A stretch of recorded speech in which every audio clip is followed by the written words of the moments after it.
pessoal, tudo bem?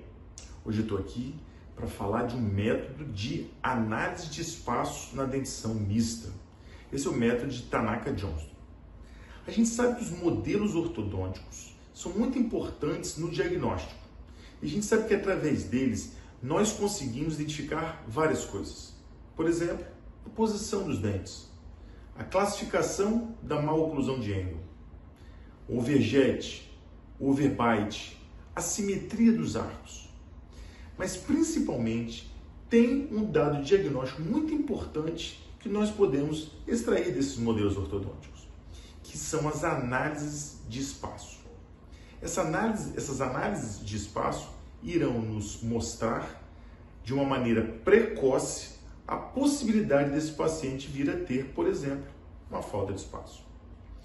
Existem vários métodos para a gente poder avaliar essa discrepância de modelos. Métodos visuais, que normalmente são utilizados em dentições mais avançadas, por exemplo, na dentição permanente, e métodos também chamados radiográficos, em que vão avaliar através de radiografia o tamanho desses dentes, porém com a dificuldade da distorção radiográfica e também da impossibilidade, muitas vezes, de medir a maior distância mesodistal dos dentes, porque às vezes estão girados e a radiografia é só uma visão bidimensional.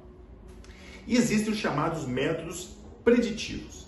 Esses métodos, sim, e o método de Tanaka-Johnston é um deles. Esses métodos vão, através de algum cálculo, identificar ou chegar numa medida muito próxima da real do tamanho de dentes que ainda não erupcionaram. Pois essa é a grande dúvida. Os dentes que não erupcionaram, numa fase da dentição, como calcular o tamanho desses dentes? Mas a grande pergunta que nos fazemos são exatamente nesses casos de dentição mista, nos quais caninos e premolares ainda não erupcionaram, como medir o tamanho destes dentes? Como medir o tamanho dos dentes não erupcionados? Nós sabemos que os métodos radiográficos apresentam, além de distorções, a dificuldade de se medir exatamente as maiores larguras mesodistais.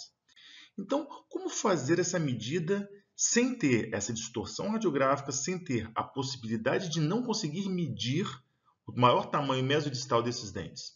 Como fazer então essa medida? Nessas situações, nós lançaremos mão dos chamados métodos preditivos, que são métodos que vão calcular o tamanho dos dentes ainda não erupcionados a partir do tamanho de dentes que já estão presentes no arco. Os métodos preditivos mais conhecidos, nós temos o método de Moyers, que utiliza tabelas de predição, que são tanto para o arco superior quanto para o arco inferior, utilizando um limite de confiabilidade de 75%. E temos o método de Tanaka-Johnston. O método de Tanaka-Johnston é parecido com o método de Moyers, que também calcula o tamanho de caninos e premolares a partir dos incisivos, só que ele é feito através de um cálculo matemático mais simples. Sendo assim, existe algum momento ideal para se realizar a análise de modelos de Tanaka-Johnston? Existe algum momento em que eu posso começar ou posso realizar essa análise? Sim, nós vimos que essa análise é feita a partir do tamanho dos incisivos para os incisivos inferiores para cálculo do tamanho de caninos e premolares, tanto inferiores quanto superiores. Então, realmente existe um tempo ou um momento adequado para poder realizar esta análise. E é exatamente o período intertransitório, ou seja, o final do primeiro período transitório, com a erupção completa de pelo menos todos os incisivos inferiores, incisivos centrais e laterais. Porque a partir daí eu consigo medir esses dentes adequadamente e dessa forma posso calcular então o tamanho de caninos e premolares superiores e inferiores. Então, o período intertransitório, que é aquele momento entre o primeiro período transitório no qual os incisivos e molares estão erupcionados, e início, entre o primeiro e o segundo período transitório, que é o período que caninos e premolares erupcionam. Então, tem que ser feito antes desse segundo período transitório. Então, no máximo, lá no final do primeiro período transitório e período intertransitório. Então, o método para o cálculo da discrepância de modelos através desta análise de Tanaka-Johnston é muito parecido com outros métodos preditivos. Para calcular a discrepância de modelos, então, nós precisamos calcular o espaço avaliado, que é o perímetro ósseo medido da mesial de primeiro molar de um lado ao outro, menos o espaço requerido, que é o maior tamanho mesodistal dos dentes permanentes entre os primeiros molares. Então, a subtração do espaço avaliado pelo espaço requerido vai dar exatamente a chamada discrepância de modelos, que é a discrepância entre o tamanho do perímetro e o tamanho dos dentes. Dessa forma, o método utilizado, então, para a análise Tanaka-Johnston será a utilização desse método numa dentição mista, em que nós iremos primeiro calcular o espaço avaliado, depois o espaço requerido e, no final, fazer uma conta então, de subtração do espaço avaliado pelo requerido, calculando a chamada discrepância de modelo. Então, o primeiro passo seria medir o espaço avaliado. Como medir esse espaço avaliado? Utilizando um compasso de pontas secas, ou paquímetro, nós vamos dividir esse arco em 4 ou 5 partes. 4 partes se não formos incluir o canino individualmente. Podemos fazer dessa forma também. E aí seriam 5 partes. Depois nós vamos somar as 4 ou 5 partes, dependendo de como dividimos o arco, e aí nós vamos obter então a medida do espaço avaliado. Exemplificando então como fazer esta medida, vamos utilizar um compasso de pontas secas, em que nós vamos posicionar as partes desse compasso na mesial do primeiro molar inferior e depois na mesial do canino inferior. Utilizaremos a forma de dividir este arco em 4 segmentos. É importante observar que a colocação do compasso tem que ser no centro da base óssea, ou seja, no contato proximal entre esses dentes. Depois vamos repetir isso, então, para os demais segmentos. O primeiro segmento, então, vai de mesial de primeiro molar a mesial de canino. O segundo segmento, de mesial de canino a mesial do incisivo central. Depois, o terceiro segmento, de mesial deste incisivo central até a mesial do canino. E, por fim, na mesial do canino até a mesial do molar do outro lado. Nós devemos lembrar que a cada segmento deste, medido com compasso de pontas secas, o mesmo deve ser levado numa régua para transformar, então, essa medida de espaço em milímetros.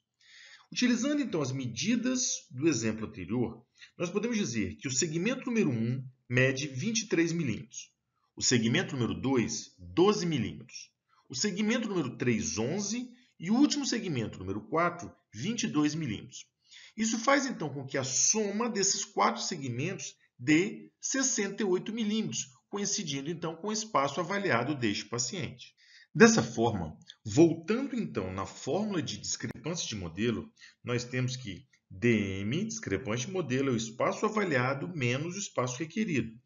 E aí nós já temos o espaço avaliado, então, que é 68 milímetros. Nos resta agora calcular o espaço requerido. E para o cálculo do espaço requerido, nós temos a seguinte fórmula. A soma do tamanho dos 4 incisivos inferiores dividido por 2 vai dar um valor que deverá ser somado à constante matemática, que são 10,5 milímetros para o arco inferior e 11 para o arco superior. A partir daí, esse resultado, multiplicado por 2, vai dar o tamanho de caninos e premolares dos dois lados. Exemplificando em uma situação clínica, a primeira coisa que devemos fazer é a medida, então, de cada incisivo inferior, para que depois, então, possamos somar o tamanho mesodistal desses incisivos e, a partir daí, com a soma do tamanho dos incisivos, calcular caninos e premolares no método preditivo de Tanaka-Johnston. A partir da medida do tamanho dos 4 incisivos inferiores, nós vamos dividir por 2 este valor e somar com a constante matemática, que vai ser 10,5 milímetros para o arco inferior e 11 para o arco superior. Lembrando que, quando fazemos isso, nós calculamos, com a soma das constantes matemáticas, o tamanho de caninos e premolares de cada lado, ou seja, em cada M-arco. Para encontrar a medida dos dois lados, nós devemos multiplicar por 2, pois aí sim, com essa multiplicação, nós encontraremos o tamanho de caninos e premolares dos dois lados. Para fixação do aprendizado, vamos demonstrar então uma situação prática clínica relacionando valores.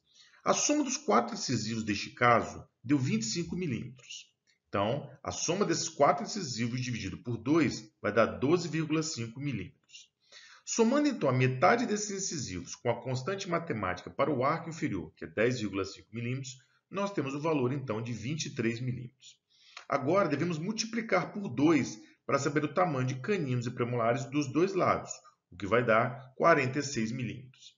Então, nós temos a soma de caninos e premolares dos dois lados, os 46 milímetros, e agora nós devemos somar com os dentes que vão compor o arco inferior, ou seja, o tamanho dos incisivos inferiores, que nós já temos, 25 milímetros. Então, a soma desses dois vai dar 71 milímetros, o que corresponde ao espaço requerido para o arco inferior. A partir de agora, o cálculo da discrepância de modelo fica muito fácil, ou seja, é só subtrair.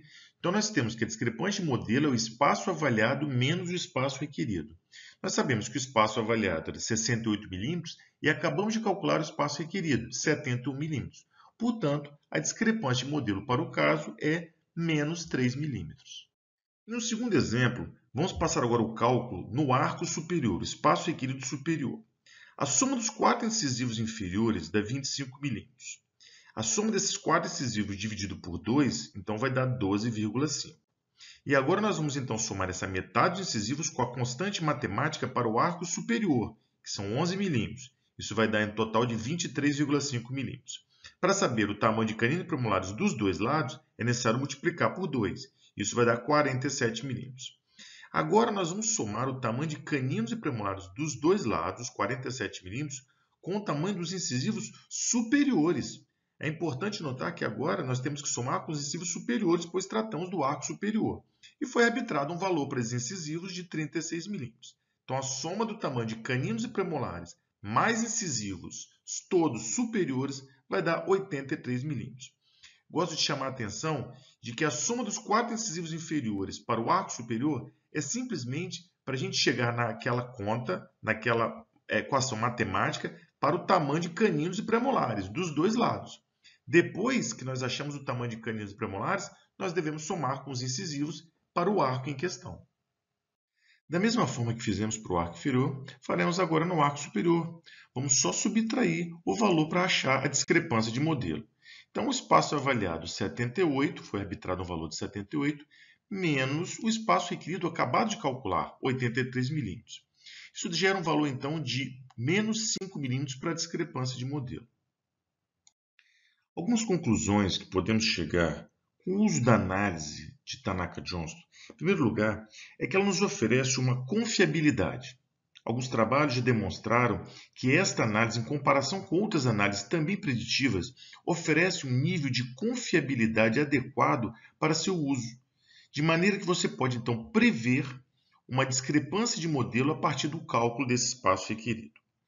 A outra conclusão importante é que ela nos fornece também previsibilidade, ou seja, se essa previsibilidade é importante, nós podemos contar com essas medidas para o cálculo desse espaço requerido e, consequentemente, da discrepância de modelo e, confiando nelas, prever se esse paciente vai ter alguma falta de espaço ou sobra de espaço ou mesmo algum espaço que seja considerado nulo, que tenha também que ser tomadas medidas interceptoras. E, por fim, isso permite um tratamento precoce, ou seja, esse paciente pode, numa fase precoce, antes do final da sua dentição permanente, ele pode perceber, o dentista pode perceber, então, a necessidade de uma intervenção caso haja, por exemplo, uma falta de espaço ou mesmo uma discrepância nula que tem que ser levada em consideração para que alguma medida interceptora seja tomada.